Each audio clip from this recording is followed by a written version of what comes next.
Kurti accused him that he played a role overthrowing his government during his first mandate. Did Grenell play a role to overthrow a democratic government?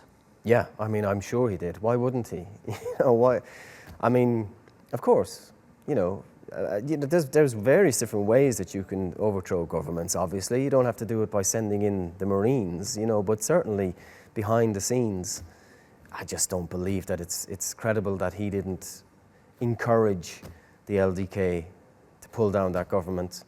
I mean, even the ambassador at the time, the US ambassador, the day before the vote of confidence, he issued a tweet saying, "I'm looking forward to the vote of confidence, the no confidence vote passing tomorrow in the assembly."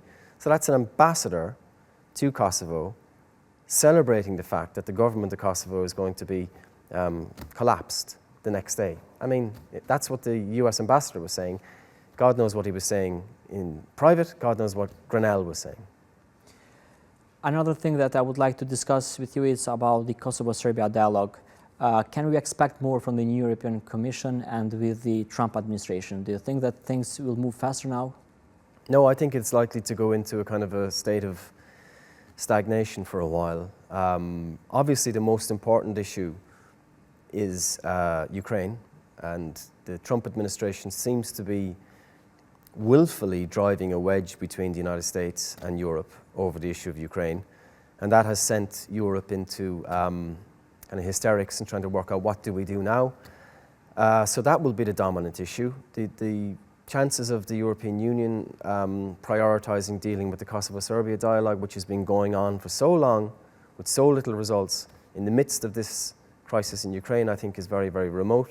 So I don't expect a huge amount to happen until the relationship between the United States and Europe has settled down, which maybe will take 6 months or 12 months. But of course, you never know. If there is another terrorist attack by Serb militia in Kosovo in the coming weeks or months, then that might change the dynamic somewhat. But for the moment, I think Trump's actions since becoming president again has caused Europe and the United States to really split apart quite substantially.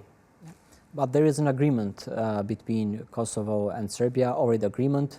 Prime Minister Kurti offered to sign it. He said that this deal is not bad for Kosovo. What is your comment about the already agreement? Do you think it's the right deal for Kosovo, the right agreement? I don't think it really matters so much until Vučić agrees to it. I mean, if Vučić wanders around saying, I haven't signed that agreement and I will never sign that agreement, then it doesn't strike me that you have an agreement. I mean, Borrell and Lajčák and people like that can say we have an agreement, but you don't really have an agreement until... Yeah, but you insist that the agreement is still on the table. EU says that parties have to implement it. It doesn't matter who is in the power. Well, again, I think that's worth asking, how can the EU be so deluded as to think that two parties have signed agreement when one party has said that it hasn't? So why Kosovo, for example, is not implementing the agreement and saying that, look at the Serbia is not implementing, we have done our homework, but why also Kosovo is not doing it? Because it would its own part. It would be foolish, to say the least, for one party to an agreement to fulfill its side of the agreement, while the other party refuses to. It just wouldn't make any sense. To be the constructive part. For how long has Kosovo done that?